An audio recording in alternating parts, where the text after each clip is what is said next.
Hello, in this video I'm going to be teaching you how to create a photoreal forest in 7 minutes using the Unreal Engine Procedural Content Generation Framework. If you're new to PCG, I've also made a beginner's video which is an introduction to exactly how it works and the nodes, which you can find linked below. Let's jump into it. So I'm starting with lighting and landscape already set up here to give me a head start. The first thing I'm going to do is create a procedural content generation volume by right-clicking in my content browser, coming to PCG and choosing PCG Graph. If you don't see PCG as an option, you need to enable it as a plugin. Under Edit Plugins, type in Procedural Content Generation Framework. Make sure that is enabled. I'm going to make this called PCG_forest. Then I'm going to drag the volume into my level, make sure it is overlapping with my landscape, and I will double click it to open it. First thing I'm going to do is come to the input node, expand it, and drag off of the landscape output, which is getting data from the landscape that the volume is overlapping. I'm going to type in sampler to get my first surface sampler. I'm going to select that surface sampler and press D to debug. If you don't see anything appear in your viewport, it means that you haven't yet started the simulation in your procedural content volume. So you can do that by clicking on it in your content browser and coming down here to generate and hitting generate. You should see these cubes starting to populate your ground. These cubes represent the first round of placement that we're going to do on the ground.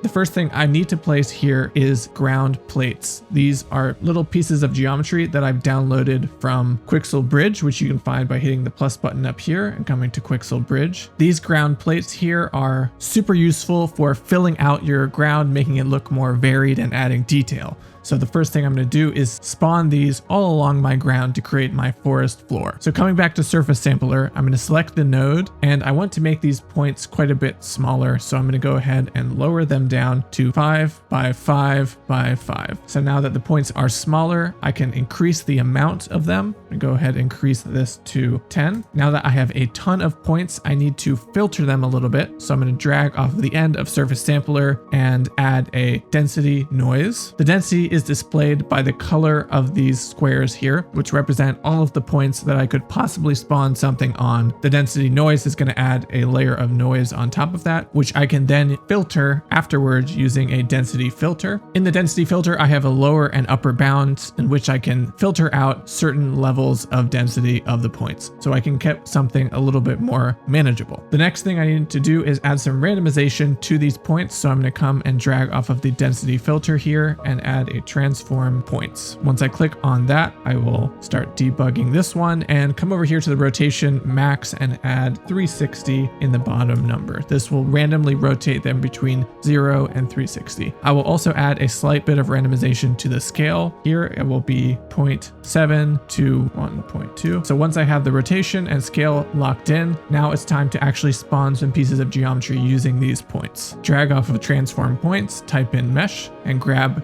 static mesh spawner.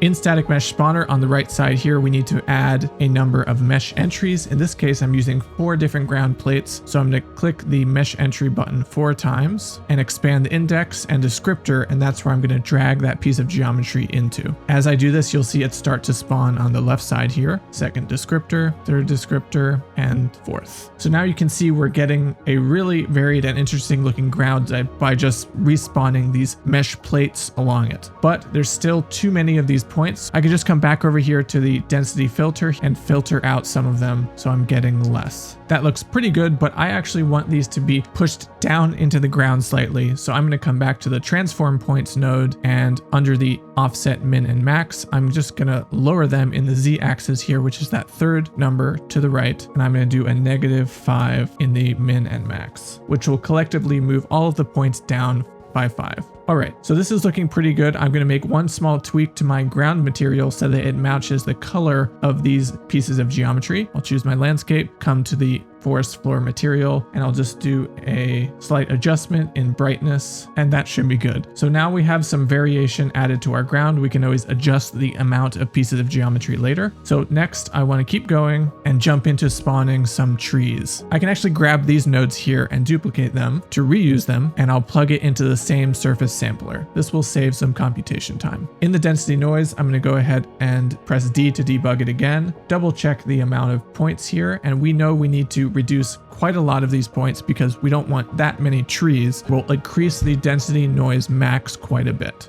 maybe to 10. This will give the density filter more to play with. So now if I come back over to the density filter, it's cut out almost all the points. So we'll come back here to the settings and increase it a little bit and add a few more points in. After this, I want to set the bounds of the points because currently these little cubes will potentially overlap with each other because they don't know that the trees will be a bigger size. So I'm going to add a bounds modifier in order to increase the bounds of these little cubes. In the bounds modifier on the right side here, I'll increase the bounds min and max.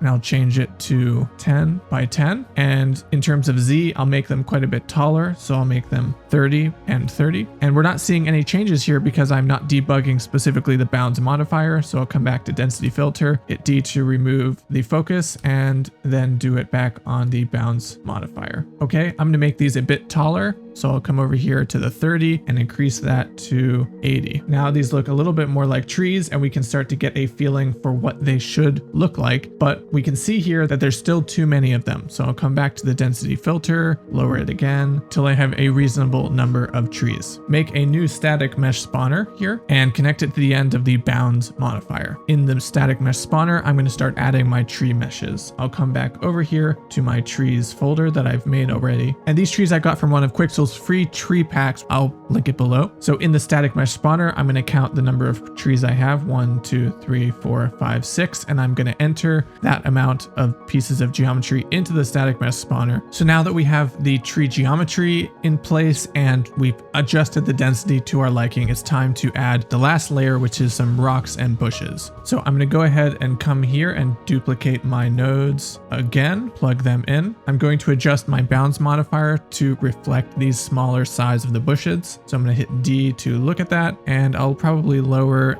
these numbers down to 5 by 5 by 5. And since they're still in the exact same place as the other trees, we're going to go to our density filter and adjust the filter to grab a different level of density, which will again be in a different location. So now that we have that locked in, we need to come and add another static mesh spawner and add our bushes. These bushes I also got from Quixel's tree pack, and that's linked below. Okay, that's looking pretty good. We have bushes, we have trees. Now we're ready to add our final layer, which is those smallest little pieces, little rocks, little twigs that's really going to fill out an environment and make it feel finished. I'm going to do exactly what I just did again down here. In this case though, we're going to need quite a bit more points because these are very small objects. So I'm going to jump back over to my bounds modifier and go ahead and remove it. These are pretty small objects, so I don't need to worry about them bumping into each other and overlapping necessarily. So I'm just going to go with the density noise and density filter. So let's go ahead and look at those points. Again, I need to adjust the density filter to let in more of the points.